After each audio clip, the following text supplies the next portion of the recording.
Eu vou falar um pouquinho do mercado. A gente tem aí rapidamente o gringo voltando, mesmo que timidamente, tá? Sim, o gringo tá voltando. O gringo voltando de leve, muito de leve. Em 12 meses a saída ainda é negativa, mas nos últimos pregões aí entraram alguns bi de gringo. Entraram alguns bi de gringo aí. Isso aí a gente pode colocar como esse repique, jogar na conta do gringo repique? Em parte sim, né? Em parte ajudou. A gente está ali em 125 mil pontos, continua no repique, não teve nenhuma mudança, não mudou meu sentimento, o Bovespa ainda é pesado. A gente tem uma curva de juros ainda para cima, apesar do alívio momentâneo. Então vamos lá, eu tive um alívio na curva de juros, eu tive um repique do mercado, eu tive uma alta substancial ali, saindo dos... Deixa eu pegar a vista aqui.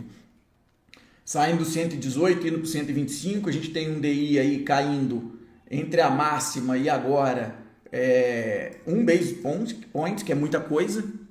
É muita coisa, então assim, o mercado alivia na alta da Selic, tá? Tá muito claro que o mercado já coloca uma alta forte de curto prazo para a Selic e depois o mercado, pela curva, você pegar uma curva do pré, o mercado já coloca ali, tipo assim, ó, vai ter um alívio, eu ainda tô meio indeciso, vai ter um alívio mais para frente. E que na minha visão é um grande drive aí que vai vir pela frente. Então, no curto, o DI deu uma precificada, mas eu não tenho muito leite de pedra para tirar se não tem informação nova. E já eu vou dizer o que eu penso, o que eu acho. Então, o índice Bovespa é isso. A gente tem esse repique por uma melhora, meio que parcial ou pequena ou ínfima, mas houve uma melhora. Na verdade, eu diria que nem houve melhora. Por quê? Se a gente olhar para o fiscal, olhar para todos os dados, tá tudo a mesma coisa, não muda nada, não é? Pois é. Onde que esse jogo muda? Esse jogo muda no futuro. Por quê? Quando você olha para uma curva de pré, aí você consegue essa curva na Ambima, por exemplo. Você vai perceber que o mercado jogou muito prêmio de curto prazo. E esse prêmio de curto prazo, depois ele arrefece mais à frente. Essa é a leitura da curva. No DI, negociado aqui, no longo, ele está fazendo mais ou menos uma precificação rápida, né? uma precificação de piora muito rápida, ligada ao fiscal. Mas você começa a ter algum alívio e uma baixa volatilidade. O que é isso? Você olhar para o volume, para as negociações estão muito baixas. O mercado está em compasso de espera, fato. O mercado precisa de mais informação para tomar a decisão. E aí que advém, tá bom, Gustavo, mas que tipo de informação que o mercado procura?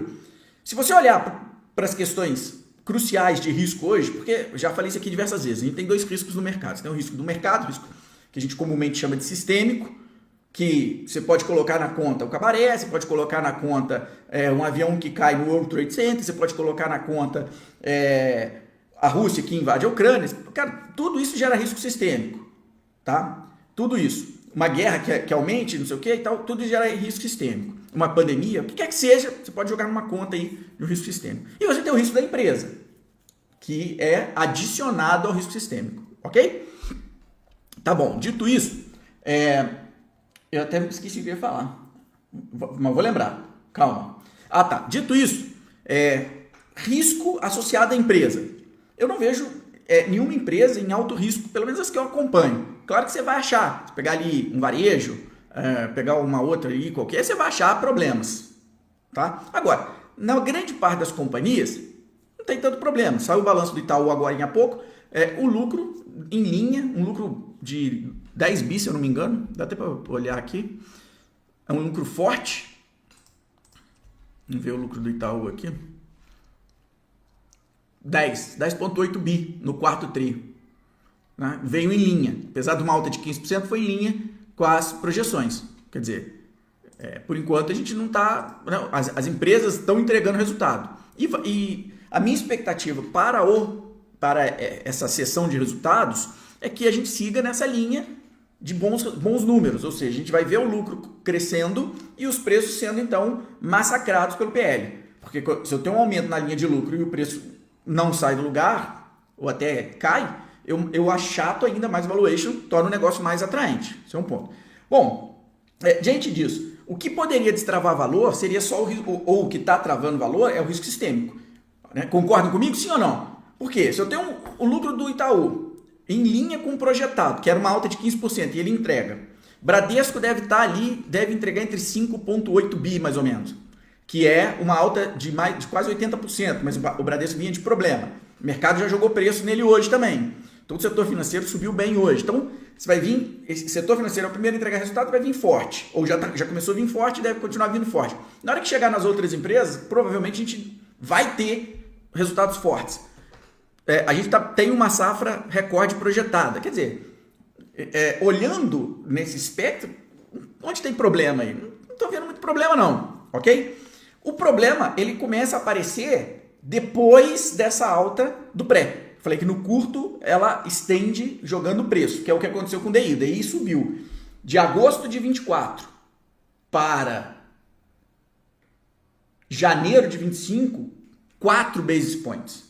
Então a curva sai, uma curva de um pré-alongado, sai, sei lá, de 12 para 16.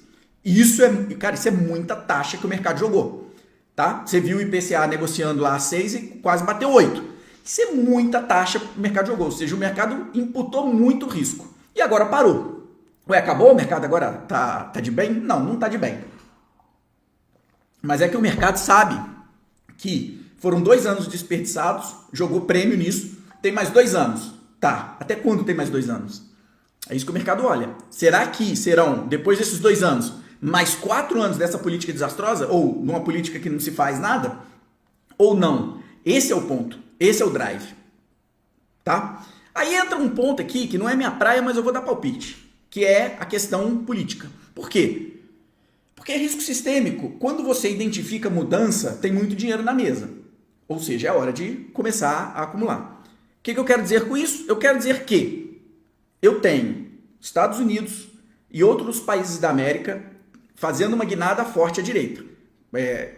Quando eu falo direita, é o espectro econômico direito e até o espectro político mesmo. Se você pegar o Milei da Argentina, ele é da escola austríaca econômica. Estado mínimo, por aí vai. Tá? Mises, por exemplo, é um dos principais aí defensores, né, e professores nessa área, que até derivou, hoje a gente tem no Brasil o Instituto Mises, que é fantástico. Então, assim, são ideias interessantes. Então, Milei é desse lado. Você tem o Trump fazendo uma política também, né, acabando com qualquer problema, qualquer coisa que não seja o próprio Estados Unidos, e ele começa a cortar, tá saindo agora várias notícias, que ele começa a cortar, ou descobriu e cortando financiamentos para diversos países. Né? Os Estados Unidos estavam como uma máquina de financiamento para políticas de diversos países. Ou seja, inclusive Brasil. Ou seja, a política de hoje, de certa forma, pelo menos o que está saindo agora, ela foi bancada pelos Estados Unidos, né, através lá de um braço que eles têm lá e tal, que está sendo desmontado. Então, o que isso quer dizer? E o mercado já começa a olhar para isso. Opa, peraí, qual a influência disso no Brasil e nesse governo? Será que haverá perda de força deste governo? Se sim, quem sucederá esse governo? Para onde vai isso? Ou seja, o Brasil vai para um espectro econômico mais à direita, estilo Milei, ou seja, diminuir o Estado, que foi feito no governo anterior e foi interrompido pela pandemia, assim acredito eu, né? Ou seja, a pandemia parou essa redução do Estado. Mesmo assim, se você olhar, o Paulo Guedes privatizou, fez vários movimentos nesse sentido, né? Diminuiu contratação pública e por aí vai. Tentou enxugar a máquina. Sei que o Brasil, o cabaré é um negócio difícil, mas, enfim. Será que isso não impacta?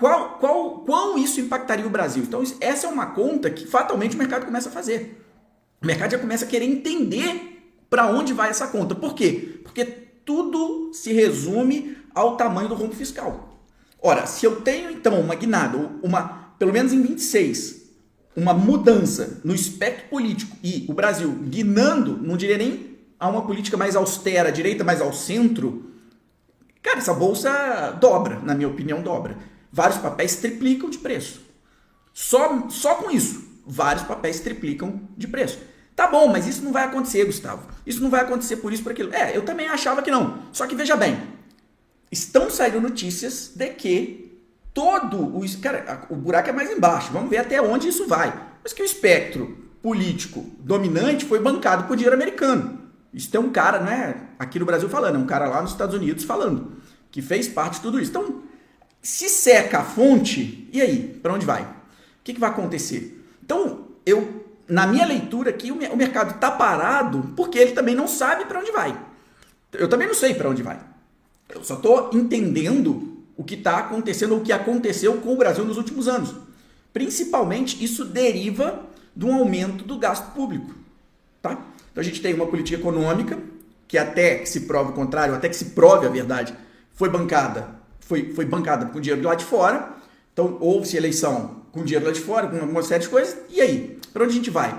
Pode ser que, não tendo esse recurso para 26, o Brasil reverta, pelo menos enxugue o gasto público, né, que é o grande sonho de quem investe em ações, né, nesse momento. O drive hoje é esse. Apesar de que, se você tem paciência, né, tranquilidade, do jeito que está agora está até bom, porque a gente dá tempo de passar o mês, ganhar um dinheiro, ir lá comprar ação, passa o mês, ganha um dinheiro, vai lá e compra ação. A partir do momento que houver realmente essa visão, essa clareza do mercado, que a gente vai reduzir gasto, porque nesse governo eu creio que não aconteça. Eu acho que o mercado jogou a toalha nesse governo, senão ele não tinha aumentado 4 basis points uma curva de juros. Você não veria a curva do pré-fixado estourando na tua frente, não veria. Você não veria um IPCA quase 8, 7,5 e por aí vai, você não veria. Então o mercado jogou a toalha. Você quer fazer isso mesmo? Você vai continuar gastando assim? Tá bom, então eu vou exigir prêmio na curva e para você se financiar eu quero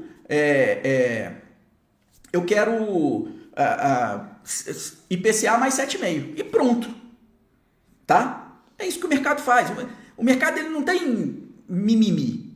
Você não vai fazer o que é certo ou vai reduzir. Você pode quebrar, então me dá IPCA mais 8. E tá tudo bem, me dá que eu topo correr o seu risco. Então, em linhas gerais, é isso. Essa é a minha leitura, tá? É a minha leitura. Beleza?